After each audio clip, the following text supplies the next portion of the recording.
right, so let's look at V4. We have not done any V4 updates in a while, and there are some nice ones, and I am going to be focusing on micro interactions because why not? You know, we love animations, and let's see what we can do at least at this point with the new version of V4, Elementor 332 update. Also, I wanted to say that I will be probably making more of these videos because we're gonna be learning this together. I'm not an expert, obviously. We're all learning V4 as it comes out. And the more we play with it, the more we know, obviously. So let's get right into it. I have added 3 images on here already. As you can see, they all have some sort of effect, especially on hover. Let's dissect, okay? So if you don't know how to add these elements that are part of Elementor V4, you basically go to add element here, the plus sign as you would normally. And then at the top, you see that you have atomic elements. These are the ones that are part of V4. If you already know this, skip to the next chapter. Basically, you simply add an image.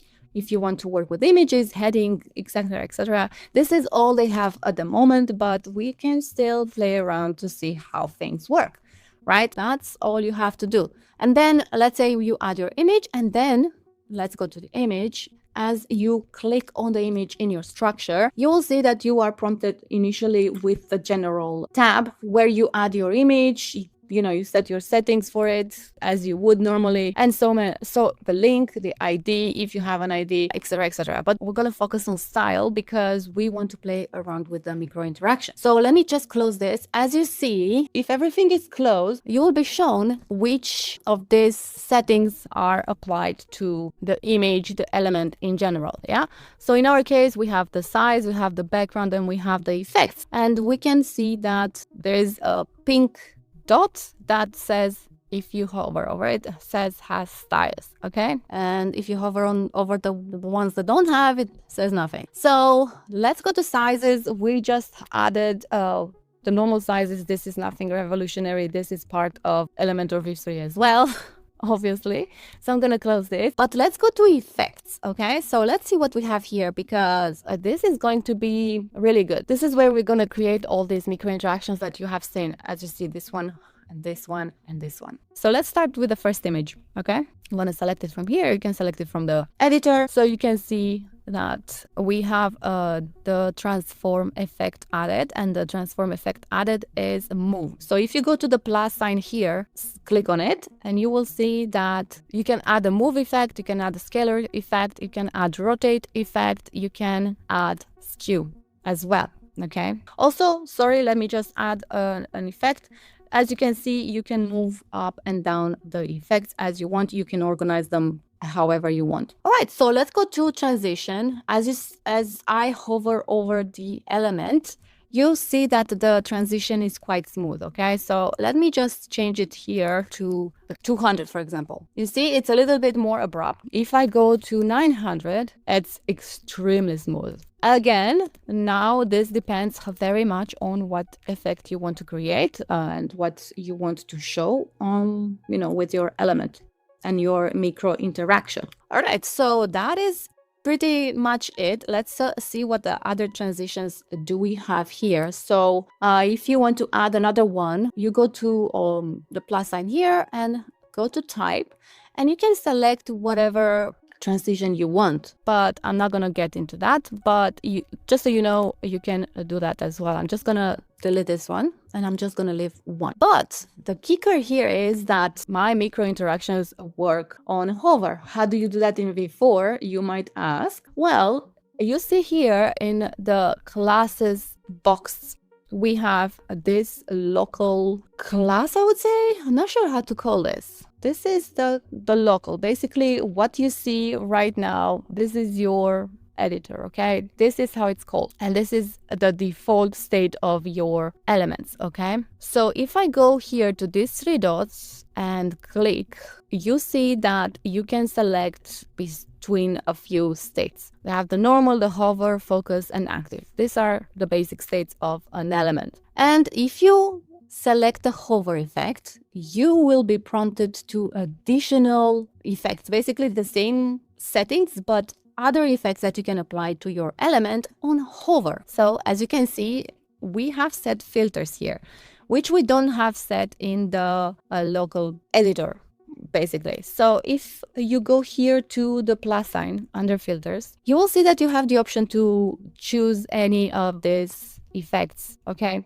So you can choose blur, brightness. In my case, I set the brightness. As you can see, it's it's a lot. I've set it to 150. So let's say 250. Let's see what happens. And especially if you have an image with shadows like this one, that it enhances. It's basically you are turning on a switch for the light. This is so beautiful. Then we have set the sepia, which I didn't set, but if you want to set it, you can set it. So on hover, it's going to be sepia. Then we have a drop shadow, which I set it to 50 pixels blur, but we can set it to 500. Let's see what happens. Basically, as you can see, it's quite pink in the surrounding. And then you can change here as well the effect. If you don't want a drop shadow, you can hide it. And as you can see, you only have this sepia turning on. You can hide the sepia as well, and you just have the brightness. And that's all. That's all I did here. And you can stack these effects, and you can add whatever effect, obviously,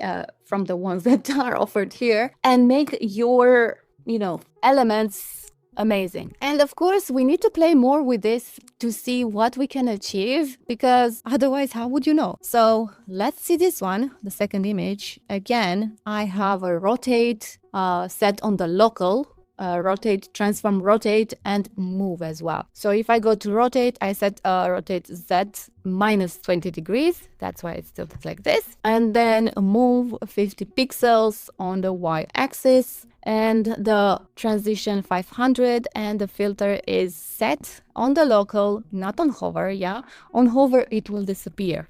So as you see, I have a blur of 5 pixels. We could set it to say 1, but it's not that blurry. You get it. So let's go to a local and see what we have on hover. I have set the rotate to 0 degrees, yeah, because I want the image to be reset basically on hover to a normal state, and blur 0 where there's no blur. Yeah, that's it. And the transition, I've set it or left it the way it is. So you cannot set the transition, by the way, on your elements on hover state. You can only do it on local. Okay, and let's see the last one. I mean, by now you understand how this works, okay? So I have set a box shadow on local, then transform, move, and rotate. Properties, again, are the same. I've set the same transition I've used on all the other images. And let's go to hover. I'm gonna see let's see what we have here. I'll set 1 and transform, rotate 0, because again, as I said with this one, we want to have the position of the image reset basically on hover to a normal state, not normal state, but a normal viewing experience for the human eye. There's so much more to do, but as I said, we are going to be doing more of these videos so we can get the hang of it, we get used to them, and we can basically rewire our brains in terms of how we are going to be working with V4, because the transition is going to be smooth in the sense that you will still be